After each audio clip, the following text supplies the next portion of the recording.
Ahí los invité a unirse.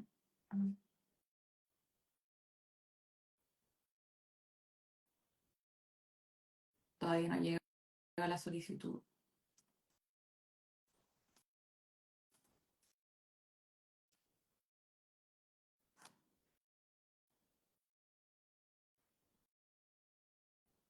A ver, vamos a probar de nuevo.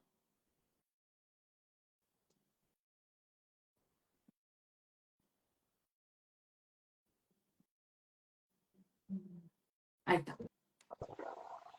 Hola, Ivania. Hola Benjamín. Hola Félix, ¿cómo están? ¿Qué tal? ¿Cómo estamos? Aquí estamos desde el venue, ¿Qué? ¿Desde de, dónde?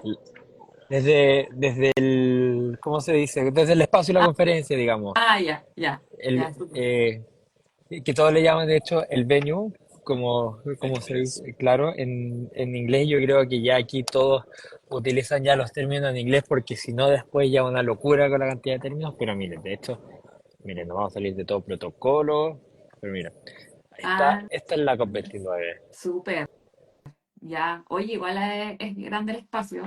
Eso es como para, es como para que después como periodistas, me imagino que se conectan ahí también, está toda la gente haciendo como la pega, me imagino. Ay, mira, hay espacio de todo. A ver, este es un espacio para, ¿cuánto? Hay 60.000 personas. Ya. Imagínense lo grande. Uno para llegar de un lugar a otro, a ver, uno se está demorando 15 minutos caminando. Sí. O sea, es bastante grande y están, claro, los lugares tanto para... Esto se llama, por ejemplo, el Media Zone, es decir, la zona para exactamente para, para los medios de prensa, hay computadores, hay para imprimir, aquí mucha gente está sentada ya, hay poquita gente porque son las 7 de la tarde ya, Sí, las 7 de porque la son seis noche horas de ya. diferencia, 7 horas de diferencia más o menos. Así es, pero está la parte, por ejemplo, por allá está el plenario, donde se generan como las más grandes o las decisiones más importantes, está las oficinas de las delegaciones, están pequeñas salitas de reuniones como que se llaman bilaterales, desde dos lados, como para 8 personas, están después otros meeting rooms aquí el meeting rooms que es para ya 60 personas, o sea, hay de todo, la verdad. Está la parte de los pabellones, que es más para eventos, no, es muy amplio, es muy variado, la verdad.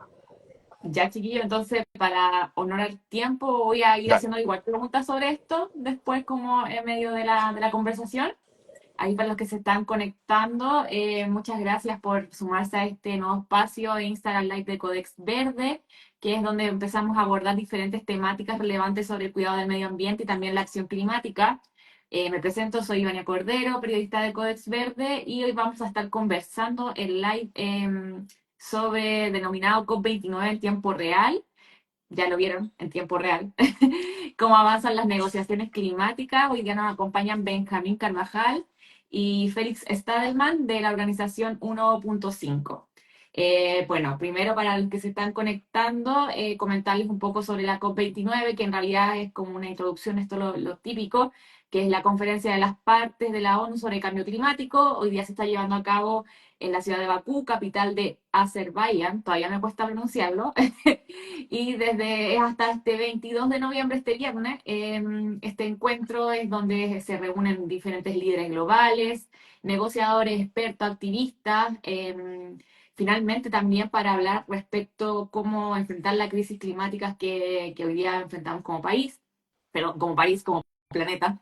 Y este año se supone que los temas centrales eran financiamiento climático, transición justa, actualización de las contribuciones determinadas a nivel nacional, pero también pasa algo con esta COP que se considera una COP de transición hacia la COP 30 que va a ser el próximo año en Brasil y que finalmente esta COP 2030, perdón, COP 30 sería la que va a marcar como algún hito más relevante en cuanto a la acción climática. También presentar a los chiquillos que están hoy día acompañándonos, Benjamín y Félix, que son de la organización 1.5. Les voy a comentar un poquito sobre la organización 1.5 y después ellos también nos van a dar más detalles. Es una organización chilena que fomenta la educación y la acción climática desde la ciudadanía. Se inspiró en el nombre por el tema de los 1.5 grados centígrados del Acuerdo de París y su misión es fomentar agentes de cambio, promover la transición energética justa y también empoderar a las juventudes en el contexto de crisis climática. Desde el 2019, que fue el año de su fundación, ha liderado iniciativas para movilizar a la sociedad hacia un futuro sostenible. Para ello, hoy día nos acompaña Benjamín Carvajal, que es fundador y presidente, levanta la mano Benjamín para que te conozcan, y presidente de 1.5, emprendedor social, activista climático y también referente en la acción climática tanto en Chile como en América Latina. Desde el 2019 ha trabajado en posicionar la crisis climática como una prioridad de las políticas públicas. Y también nos acompaña Félix Stadelman, coordinador y también de Camino a la COP29 y de Alianzas, economista internacional y magíster en Relaciones Internacionales de la Universidad Técnica de Dresden de Alemania. Muchas gracias por estar en este espacio, Félix y Benjamín. Así que muchas gracias también por sumarse a contarnos todos los detalles de esta COP29, según algunos rumores por ahí y también varias organizaciones han señalado que parece que no hay mucho avance, porque básicamente es como de transición. Entonces, pero antes de eso, también me gustaría que ustedes nos cuenten un poco cómo llegaron desde 1.5 a la COP29. Entiendo que ustedes en 1.5 tienen un rol clave para la formación de diferentes líderes, para la formación de agentes de cambio. Entonces, cuenten un poco sobre su objetivo también como organización de estar en este evento, considerando también que iniciaron hace ya unos años. De hecho, se funda como un poco al alero de una COP. Entonces, si nos pueden comentar eso primero, como para también ir introduciendo un poco el tema de la organización también y la relevancia que tiene hoy día. Súper, oye, muchas gracias, Ivani, ahí por la pregunta, por la introducción, por la tremenda introducción, la verdad. Bueno, sí, ¿se escucha bien? Se escucha súper ¿Sí? bien. Súper bien, ya, perfecto.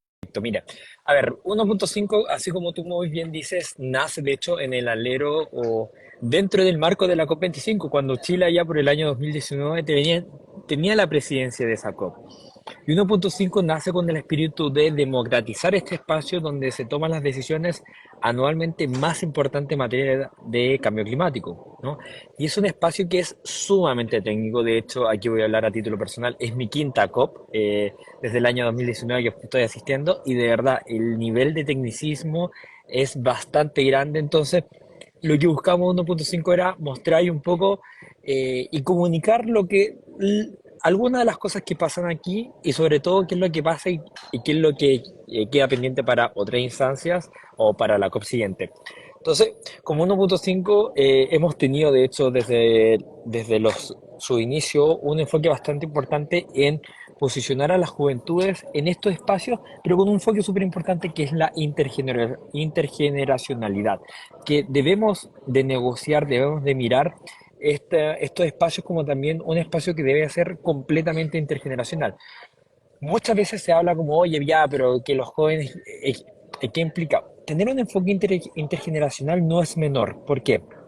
Porque al fin y al cabo las decisiones que se están tomando aquí, o la gente que está tomando las decisiones, lo está pensando más, bueno, en los impactos que puede tener en el presente, pero aquí lo que se está tomando va a tener mucho impacto sobre todo en el futuro. Entonces, cuando hablamos que un enfoque de justicia intergeneracional, es decir, que tenemos que estar súper conscientes que todo lo que se toma acá impacta de manera directa a las generaciones futuras que hoy día son los jóvenes, hoy día son las niñas, pero sobre todo en las próximas generaciones. Entonces, cuando miramos las negociaciones con un enfoque intergeneracional, es como, oye, tenemos que ser responsables de lo que se está tomando hoy acá, que sea también justo en un futuro. Y desde ese enfoque hemos trabajado bastante en 1.5, tanto en temas de empoderamiento de juventudes, como por ejemplo, hemos tenido jóvenes negociadores dentro de la COP26, COP27, también COP28, del Ministerio de Relaciones Exteriores, pero también hemos buscado movilizar las juventudes desde la sociedad civil, como a través de una LCOI Chile o una LCOI Latinoamérica, y ya lo hicimos bastante, pero hoy en día venimos con una agenda, digamos, porque aquí todos se preguntan, de hecho, oye, ¿cuál es tu agenda? Bueno, venimos con una agenda bien marcada en seguir las negociaciones, pero también en temas de transición energética. Que transición energética no es un tema en sí, digamos, no es un tema que se negocia, pero es algo que se da paralelo y que de hecho ahí después vamos a profundizar. Y también es un espacio que converge y reúne todo el ecosistema. Es el espacio más importante que también se dan muchas cosas de manera paralela. Hoy día una COP no se convirtió solamente en un espacio para negociar, sino que se convirtió en un espacio de encuentro del ecosistema de cambio climático, donde igual las fundaciones es el momento que trabajan en acción climática, es el espacio y el lugar para encontrarse con otros tipos de instituciones, como por ejemplo stakeholders, tema de financiamiento, colaboradores, partners, colaboradores técnicos. De hecho, hoy en día honestamente no ha costado entrar a una negociación porque hemos estado puras reuniones o reuniones Mm. una tras otra, porque es el espacio también donde se generan estas conversaciones de pasillo o bien estas alianzas. Aquí hay muchas iniciativas que han salido de la COP que son de hecho paralelas a las negociaciones, que no salen de las negociaciones, sean por ejemplo iniciativas en contra de la reforestación, que por allá en el año 2010, en Glasgow, en la COP26, donde se hizo un compromiso, esos no son resultados que vienen de las negociaciones, sino que vienen de compromisos donde tomadores de decisiones se unen y ven que, bueno, no es un tema de negociación, pero igual quieren hacer un compromiso por la reforestación, y así en tantos otros. Entonces, nuestro enfoque acá tanto es seguir las negociaciones, empujar, conectarnos con el ecosistema climático nacional, regional o internacional sobre todo, porque es el espacio, y sobre todo impulsar y empujar de manera más tajante a tomadores de decisiones. Ya venimos con una postura, por ejemplo, de eliminar los combustibles fósiles, de dejar los subsidios a los combustibles fósiles, que son los más subsidiados, entre otros. Pero ahí después podemos profundizar. Bueno, Perdón. allá solo para agregar, hay muchos intereses, hay grupos de interés también aquí que tienen sus propios intereses. Félix, ¿te escuchas un poco más bajo tú? Eh, ¿Se escucha más bajo? Ahora sí, me escucha mejor. sí. ¿Se escucha Sí, un oh, poco? funciona con eso. Hablamos fuerte, hablamos Bueno, fuerte. hablo más fuerte Ahí entonces. sí. Perfecto. Ya. No, igual salió un reporte que dice que hay más que 1.700 personas de la industria de combustibles fósiles aquí, como que hacen también incidencia, Lo vi. sí, como lobby para Mm. combustibles fósiles. Y como hay ciertos grupos de interés también que quieren como sus puntos en las negociaciones, que empujan por sus intereses. Y por eso también es importante que hay mucha sociedad civil aquí, aunque solo son como 200 países. Bueno, son muchos países, pero hay mucho más actores alrededor de esas negociaciones que también quieren tener o quieren representar sus intereses en esas negociaciones. De hecho, sobre eso también les iba a preguntar en general del panorama general de la COP 29. Ya ustedes mismos lo han señalado, otros actores también lo han señalado, que es una COP de transición. Pero, ¿qué significa que sea una COP de transición hacia la COP 30? ¿Tiene alguna relevancia hoy día ustedes ven esa importancia, especialmente en el contexto global que hoy día se vive respecto a la crisis climática? No sé si es algo que, porque ustedes también han señalado que fueron a hacer también muchas relaciones, como que también se dan relaciones ahí más allá de las negociaciones propiamente tal. También ustedes están ahí hablando con otros actores para ver por otras partes, no necesariamente como dentro de los acuerdos de esta COP29, cómo llevar a cabo diversas acciones y estrategias para otras problemáticas. Tú mismo me señalabas, o sea, estamos hablando acá del tema de reforestación, no sé, de otro tema de acá, que a lo mejor no tienen necesariamente que ver con parte del programa de la COP29. Entonces, por eso mismo también les consulto respecto a cómo lo ven para pasos del próximo año a la COP30. Hay que Algo muy... hablar, Em, o sea, Félix, bien fuerte. creo Habla que tienes que Bueno, acercarte aquí al... a mi micrófono. está ya. Bueno, Puede ser, sí. Sí, ya. Aquí no funciona, no creo está que no es ese. funcionando. No, Bueno, creo que es el micrófono de Benjamín. Ya dale. no. Que estamos Bueno, medio enfermos porque aquí el clima está, o sea, el tiempo está horrible también, así que no, el tema de la transición, bueno, el año pasado hicieron como el balance global. ¿Dónde estamos con las políticas públicas? ¿Dónde estamos con el avance en temas de energías renovables? ¿Dónde estamos con temas de financiamiento climático? Eso se acordó el consenso de Dubái, que destaca también que con lo que los países han hecho hasta ahora, estamos en camino a un calentamiento por 2,8 grados. Así que muy encima de los 1,5 grados. Súper. Claro, en febrero el próximo año hay que entregar los NDC, que son los planes nacionales de cada país, cómo ellos pueden contribuir a mantener la temperatura bajo de un aumento de 1,5 grados.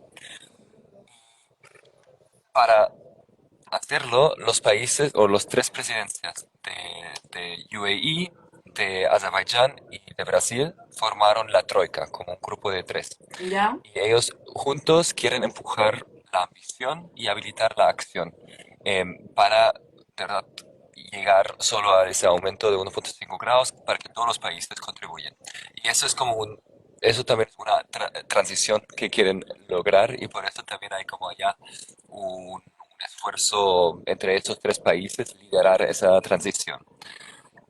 Más literal en temas de transición justa, por ejemplo, también es algo que veamos que aquí se habla mucho, pero más es un tema que empuja mucho a la sociedad civil, como tener los derechos laborales representados allá en el acuerdo y, por ejemplo, también en temas de género.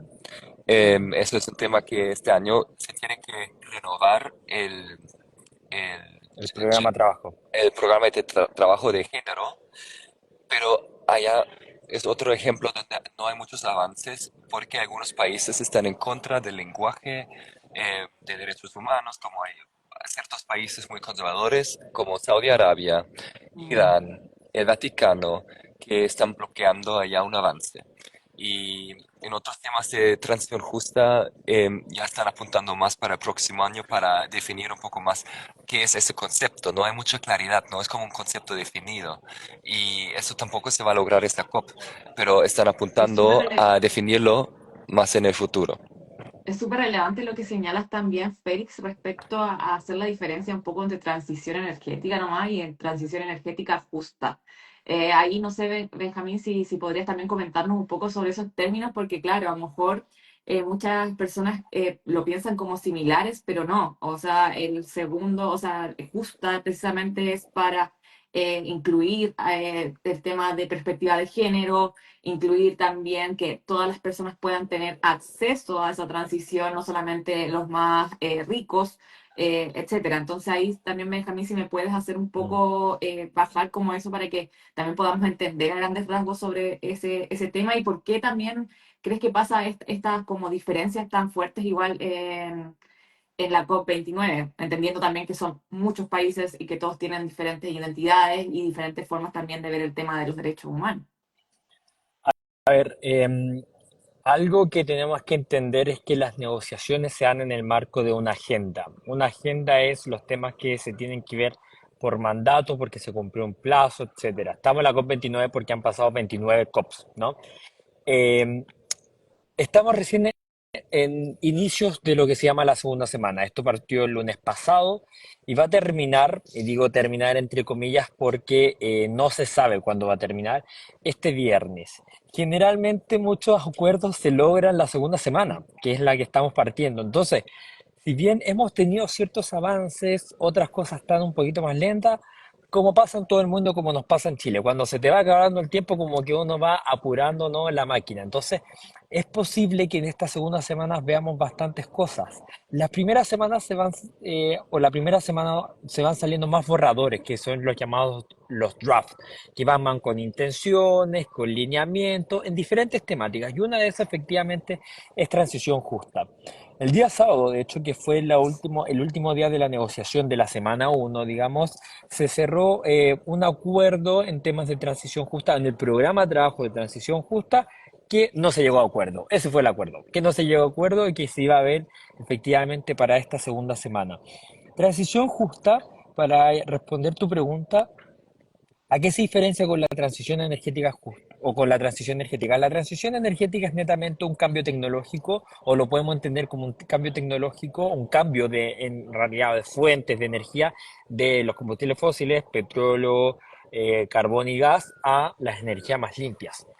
Sin embargo, hoy día dejar eh, las, eliminar los combustibles fósiles en general de una u otra, de un día para otro, si lo hacemos de manera así tajante, no se volvería justa. ¿Y por qué hablamos de transición justa? Por ejemplo, cuando cerramos una empresa, ¿qué pasa con esos empleados? O, por ejemplo, ¿en qué momento es más ideal? muchas veces, y en Chile muy bien conocemos, las termoeléctricas a carbón han generado lo que son las llamadas zonas de sacrificio. Por lo tanto, requerimos que se cierren las termoeléctricas, pero al mismo tiempo comunidades pueden decir, bueno, es mi última fuente de ingreso porque no me han generado también otras capacidades para poder desarrollarme en otra industria, en otras prácticas. Entonces, cuando hablamos de transición energética o transición justa, que en este contexto de las negociaciones se llama transición justa, es bueno, ¿cómo logramos esta transición? Porque tenemos que cambiar, ¿no? Una de ellas puede ser, por ejemplo, temas energéticos, pero de manera justa, donde ponemos sobre todo las personas y sus derechos en el centro, pero también la importancia de acelerar esto, porque el tiempo se está acabando. Ya la verdad es que el tiempo un poco se No acabó. sé, Eh, perdón. Hace rato, ¿no? Ya, de hecho, las proyecciones dicen que este año vamos a superar los 1,5 grados Celsius, que es la temperatura que no deberíamos haber superado en todo este siglo, y estamos recién en el año 2024, ¿no? Entonces, la transición justa es definir, bueno, ¿cómo lo definimos? Pero aquí voy a decir algo que a lo mejor genera bastante, o que nos puede generar bastante ruido, que es que cuando se estaba preparando las negociaciones para el año pasado, donde se iba a hacer este Global Stock Take, muchos países a través de algo que se llama submission, que son cartas de lo que ¿Ya? dicen como, oye, mira, nosotros como país, esta es nuestra postura para el Global Stock Take, que era este balance global, decía, mira, queremos una definición de transición justa. ¿Por qué? Porque claro, por ejemplo, las empresas petroleras dicen, oye, transición justa es que no cerremos la empresa muy rápido. Mm. Pero después llega la sociedad Y te civil, dice que es lo ambientalista, mismo. oye, transición justa es acelerarla rápido. Entonces depende de si le da un enfoque en empleo, en el crecimiento Mm. económico, en el medio ambiente. Entonces la transición justa hoy día está bastante amplia y por eso es tan importante y es un tema de negociación que se defina, diga, bueno, mira, esto es transición Mm. justa, esto calza como transición justa y esto no. Y eso todavía es lo que no se llega a acuerdo. Hay una definición, pero la transición justa hoy día todavía entra en una etapa experimental donde se están viendo los primeros ejemplos, las primeras prácticas de cómo hacer la transición justa en un país. Pero va a depender, lo que sí está de acuerdo es que va a depender de la experiencia y de cada localidad. No va a haber una transición justa aplicada a todos los países. En ese sentido, también preguntarles sobre, bueno, más allá también del tema de transición justa, ¿qué otros temas también ustedes han visto que han generado consenso a lo mejor y otros controversia? Ya vemos que el tema de transición justa puede ser un tema de controversia precisamente porque no hubo un acuerdo. El acuerdo fue que no hubo acuerdo. Entonces también a lo Pero mejor falta que la segunda semana, ¿eh? pero falta la Falta la segunda segunda. semana, sí. Sí. Pero en esta primera semana también, me imagino que, claro, como tú señalabas, es como una semana más de borrador, es como de estar más o menos mapeando cómo van los temas. Si me puedes comentar también cuáles son esas otras temáticas que a lo mejor ustedes han visto que a lo mejor esta semana no van a tener un acuerdo, a lo mejor van a tener que seguir en la controversia y a lo mejor otras también que pueden generar algún tipo de consenso. Ustedes que han estado ahí, que precisamente también señalan que no solamente han estado en la parte de las negociaciones, sino que también han estado haciendo mucho trabajo de relaciones con otras organizaciones, me pueden comentar un poco acerca de ese panorama. Ahí también están llegando algunas preguntas, creo. Eh, Por eso también, Bien fuerte, bien bueno, fuerte. el sí, tema principal de esta COP fue o es el tema de financiamiento. Eso ya se decidió antes y es súper difícil, o fue súper difícil ya antes, pero claro, ahora todavía no se ha logrado mucho avanzar y definir la nueva meta de financiamiento climático que debería subsidiar. Expliquemos un poquito lo que Sí, es el en SQG. eso estoy. Uno, bueno, los países quieren buscar una nueva meta de financiamiento para reemplazar la meta anterior que ya, no se cumplió. Se estableció en Copenhague y los países industrializados, la idea era que los países desarrollados financian a los países en desarrollo y dan como dinero a la disposición de esos países en un monto de 100.000 millones de dólares, que es bastante plata, pero ni se logró cumplir con esa meta. Pero las necesidades son mucho más altas y por eso ahora se está negociando una nueva meta que también está más realista con las necesidades que tienen los países en desarrollo, especialmente los países más vulnerables. Y claro, los países desarrollados ahora quieren ampliar, por ejemplo, la base de donantes. Quieren que también países que han contribuido contribuido a las emisiones globales como China, también pagan a esos países en desarrollo. Y allá empiezan como las discusiones, ¿cuáles países pagan ahora? Después, todavía no se ha definido cuál sería el monto. Están apoyando a 1.3 trillones, o billones sería en español, como 1.3 trillion en inglés, dólares em, anuales para los próximos 10 años. Pero allá tampoco no se ha definido como el time frame, el periodo, si va a ser para los próximos 5 o los próximos 10 años. Y hay como muchos componentes que todavía ni se ha definido. Hay un texto de borrador que ahora tiene 25 páginas. Hace un par de días tenía todavía 45 páginas y están haciendo todo lo posible los países para llegar a un acuerdo, pero es súper difícil, especialmente ahora con Trump en los Estados Unidos, que antes había salido del Acuerdo de París y ahora, claro, todos están preocupados de que ellos van a salir de nuevo y eso igual tiene un impacto grande para ese Mm. tema porque los Estados Unidos son o contribuyen más dinero o más que cualquier otro país a estos temas como climate finance, financiamiento climático. Y eso todos son como muchos temas y ahora hoy llegaron aquí los ministros de muchos países para negociarlo a un nivel más alto y al mismo tiempo se lleva a cabo el cumbre G20 en Brasil y se supone que allá van a tomar también una decisión y aquí no va a avanzar mucho en los próximos 4 días mientras están los líderes allá en el G20 porque allá probablemente depende mucho de esos países desarrollados del G20.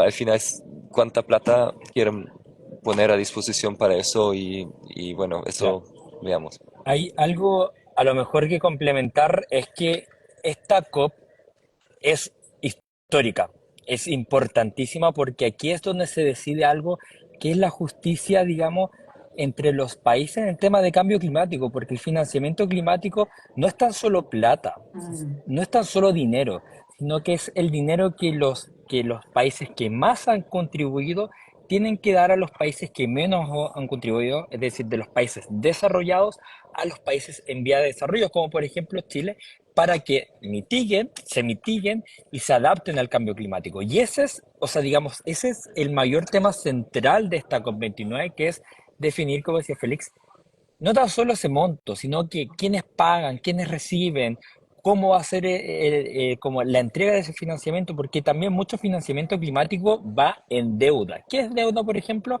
Oye, mira, yo soy un país rico, yo a ti te presto plata para que tú te mitigues y adaptes al cambio Claro. climático, que aunque fue mi culpa, no te la voy a dar. Te la voy a prestar y más encima te voy a poner intereses. O sea, me la tienes que devolver, me tienes que devolver más de lo que te pasé. Eso claramente no es justo, ¿no? No, O sea, debiese ser en de términos de hecho, grante, da un en poco términos de de fondo. como una burla casi también. Y fíjate que la mayoría o la gran cantidad de financiamiento climático, porque quien lleva la contabilidad es la OCDE, ¿no? La OCDE todos los años dice, mira, este fue el financiamiento climático que se logró movilizar, que es súper poco transparente, o sea, como que te llegan, este es el No, resultado. Y tú dices, no ya, hay pero como un ¿cómo se desglose. desglosa? Claro. No, no hay un desglose. ¿Y por qué es la OCDE? Porque gran parte de los países miembros de la OCDE son los que tienen que dar ese financiamiento. Y son igual documentos, a ver, es información confidencial porque también uno puede decir de qué país a otro país. Porque, o sea, aquí el tema fácil no es para nada, ¿no? Pero mucho de lo que sí se sabía es que mucho de eso va en forma de deuda. Es decir, mira, a mí me llega financiamiento, pero me crece la deuda de país. Y es como aquí lo que más pide la sociedad civil es que este financiamiento climático no aumente mi deuda, sino que me den financiamiento climático y yo no lo tenga que devolver. Claro. Que eso se llama los grantes, ¿no? Los Mm. grantes. Pero gran parte no se va en deuda. Y eso se llama, en términos aquí en las negociaciones, hablan de la calidad del financiamiento climático, qué calidad tiene. Y esto igual están negociando. Y los países desarrollados llaman al sector privado y dicen que ustedes tienen que hacer más. Como el sector privado debería también dar financiamiento y bueno. Pero claro, al final del día hay que ver que la calidad del financiamiento sea justo también, no solo el número total. Y probablemente esto va a llegar más allá del viernes, ¿ya? Esto porque el G20 termina por el jueves, van a quedar el viernes acá, así que esta COP de seguro va a ser De muy hecho, larga. por eso eso era de supuestamente no termina en realidad este viernes 22. Todavía faltarían algunas negociaciones y también acuerdos, me imagino. Eh, También sobre ese mismo tema, más o menos del mismo tema, también cómo ves tú cómo están respondiendo los países a las expectativas de presentar estas contribuciones determinadas a nivel nacional actualizadas antes del 2025. No sé si ahí ustedes tienen Mm. algunos ejemplos de algunos países, cómo han visto ese escenario. Y luego, porque ya nos van quedando unos 10 minutos más, vamos a hacer unas preguntas, que ahí dejaron una pregunta del público y también vamos a ir cerrando ya más o menos también con la participación de Chile, cómo ha sido. Pero primero veamos el tema este de estas contribuciones determinadas, las NDCS. Ahí sí.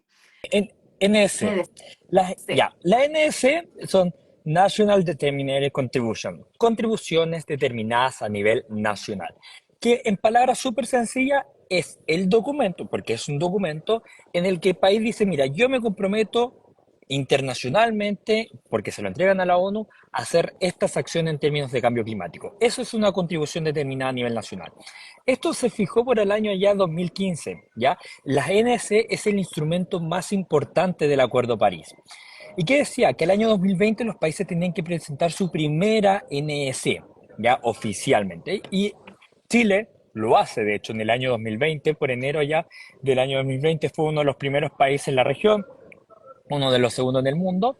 Y desde ahí todos los países han publicado documentos que son públicos, acceso a todo, de cómo van a luchar ellos, cómo van a reducir sus emisiones, ¿ya? ¿Qué es lo que pasa? Que cada 5 años los países deben actualizar sus GNS, es decir, 2020, 2025 los países deben actualizar sus compromisos. Y la fecha en los cuales los países deberían entregarla sería en febrero de 2025. Spoiler, no todos los países los van a entregar a febrero de 2025, ¿ya? Pero sí los países deberían hacerlo. ¿Y cuál está la presión? Oye, si tú cumples con las fechas, bien, te portaste bien, país internacional. Y eso igual importa. Cuando un país cumple de manera internacional los plazos, eso es bien visto y también genera mayor credibilidad de afuera. Es como, oye, mira, este país de confiar y eso te puede traer muchos beneficios. Te dan más financiamiento, por ejemplo, te ven un país, por ejemplo, con el cual aliarse, etcétera. Entonces es importante acercarse los plazos. Chile no lo vamos a hacer a febrero de 2025, tiene sus pros, tiene sus en contra. Sus pros es que va a permitir también tener un proceso consultivo mucho más grande, va a ser, o sea, va a tomar más tiempo porque también cuando lo hacemos lo rápido, lo hacemos a ¿Ya? tonta y a loca, cambio a lo mejor tomarnos un poquito más de tiempo nos va a permitir que sea un mayor consenso. ¿Qué pasa? Estas NDC están obligadas a ser más ambiciosas porque no cumplen.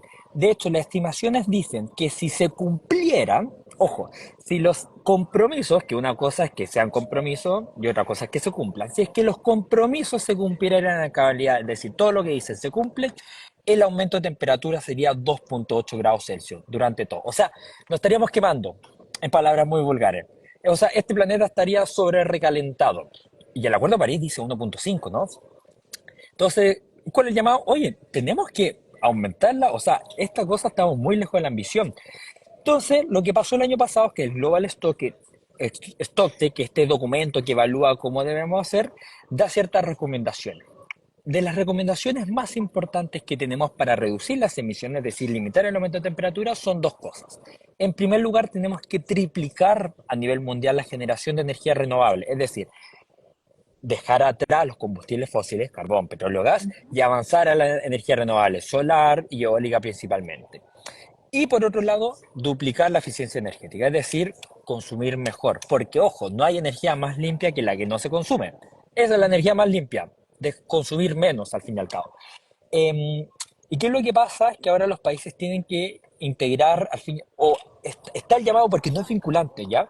Está el llamado a que los países integren esos resultados de la COP28 en la NS.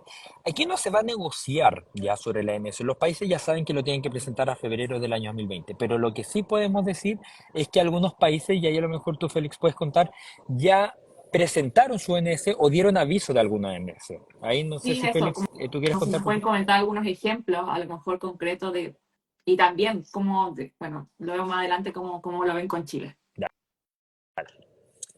Em, Bueno, los tres países que mencioné al inicio, la Troika, ¿Mm? ellos también querían que muchos países sigan el ejemplo y entregan sus NDC antes de esta COP.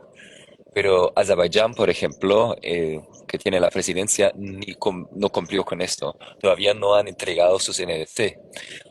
Pero Brasil llegó la semana pasada y ellos entregaron sus NDC, donde dijeron que van a reducir sus emisiones por 60% hasta 2035.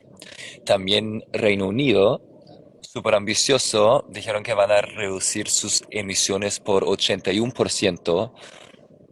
Súper ambicioso, pero igual aquí es un señal muy importante que un país desarrollado quiere liderar también en ese ámbito. Y otros países, como muy pocos países, han publicado sus NDC. Por eso, bienvenido. UAE, los como los Estados Árabes Unidos, ellos también publicaron sus NDC el año pasado, pero claro, no está vinculante el tema de dejar atrás los combustibles fósiles. Y eso igual fue un tema aquí al inicio de la COP, donde implementar eso que se acordó el año pasado, que el mundo tiene que dejar atrás los combustibles fósiles, transition away from, eso es como el lenguaje diplomático del acuerdo, pero igual, ¿qué significa eso? No es como el phase out fossil fuel, lo que la sociedad civil estaba empujando, es transition El- away, que es como muy flexible. Y eso Ya. todavía no lo veamos mucho en los NDC de algunos países que ya lo han publicado. Así es. Y ahí también ya para ir más o menos cerrando, uno de los temas que también, ahora sí vamos a ir cerrando, ya llevamos Sí, cerrando vamos, hace vamos, vamos. 10 minutos, es también un poco preguntarles ya sobre como sus opiniones personales también, más allá también del tema como propiamente tal lo que se ha hecho, sino que acá Waldo Lobos dice, ¿qué opinan sobre que esta COP se haya desarrollado en Azerbaiyán, una economía que también depende del petróleo y gas, y se han visto cierto lobby en la cumbre sobre los combustibles fósiles? Bueno, algo nosotros hemos sido bastante críticos. Ya, No lo puedo decir muy en voz alta porque acá sí hay ya. casos, han habido casos de control policial a Ah, activistas. ya. La cosa no es segura acá. Hay control en a quién dejan entrar o no. Yo creo que tenemos un poquito más de libertad porque estamos hablando en español, pero aquí hay represión contra los ciertos activistas y contra criticar un poco el sistema acá. A Oye, qué ver, fuerte, igual. sí, no, y es cierto, han habido casos, no se puede andar, por ejemplo, con camisetas con mensajes, no se puede. Eh, Te lo preguntan y te dicen qué es. Ya, esperemos que nadie me esté escuchando. Em, pero, a ver, a los petroleros sí hay que tenerlos arriba de la mesa. El tema es que no hay que tenerlos liderando. Y esa es la gran problemática. Hay que incluirlos porque son parte del problema y también tienen que ser parte de nuestra solución, pero no pueden estar liderando. Y eso es lo que ha pasado en los últimos 2 años, ¿no? Azerbaiyán es un país que eh, dependen sus exportaciones, el 90% de sus exportaciones son de combustibles fósiles y el 60% de su presupuesto gubernamental viene de los combustibles fósiles. Y de hecho, ellos en su plenaria, en el World Leader Climate Action Summit, que es como la cumbre de líderes, la cumbre climática de líderes, porque los 2 primeros días de la COP están los presidentes o los tomadores de decisiones donde hacen sus declaraciones. Y la persona que más manda, vamos a hablar un poquito en código, ¿ya? Porque aquí hay muchos guardias. Sí, está bien. Quien manda este país, que ya sabemos quién puede ser, como por ejemplo en Chile es Boric, ya. Esa persona acá en este país llamó a los combustibles fósiles un regalo de Dios. Entonces, no sé que ellos no, por qué deben limitarse a usar este regalo de Dios Mm. o explotar este regalo de Dios. Y eso sin duda deja un mensaje claro de cuál es su postura, que van a seguir usando mucho de los fósiles y eso nos pone en una situación complicada. Mm. Eh, Al mismo tiempo, estos días llegó una carta de líderes mundiales, como el ex, la Fernández, ¿cómo se llama? La que tenía el puesto de Simon Steele antes, Ah, no. como de líderes mundiales que piden también una revisión de los procesos aquí de los cumbres climáticos, que no se hace más esas COPs en países petroleras, en Mm. países que no lideran.